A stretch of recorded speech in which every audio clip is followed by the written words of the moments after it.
We have a request from the bass player.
Blues on the bass. Yes, sir, buddy. Do you make your living with your guitar, or do you do something else? No, I'm an engineer at a chemical plant. That's what I do for a living.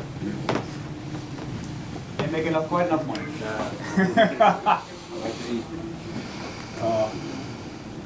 Now that was, shoot, what was going on there? What's that? There was a lot of space in that we just did right there, and that was great. It was real subtle, and I was trying to really, underplay and let some notes ring, and we had some different rhythms going on. And that's what I like, is a lot of space in the music, a lot of air, a lot of nothing along with the music.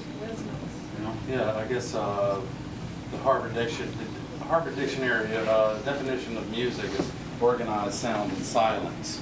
Whether that has anything to do with the blues, maybe not, but it's just defined that way. And the space is just as important as sound, I feel. Some guys, I'm sure you've heard them, let me see how many notes I can play, But that space, almost has the same effect that silence almost does. So again, we're following the chordal formula of the blues, if you will. I might hear Jake, oh, he went to that chord, okay, maybe, well then I'll follow with this chord, being that the jazz, it's just listening, listening that way. It's just two of us, I guess, so you can, the music, don't have to have a drummer. I do? You said I do? I'm sorry. No, what do you mean? And all musicians do that when they play together, don't they? They're just listening to each other. Sure. Hopefully that's what they're doing. Right. So, did blues come first, or did some other genre, or has it always been in your soul? Oh, for us personally? Yes. I probably started with rockabilly, actually. Oh, okay. Elvis, Buddy Holly, Carl Perkins, stuff like that. Okay.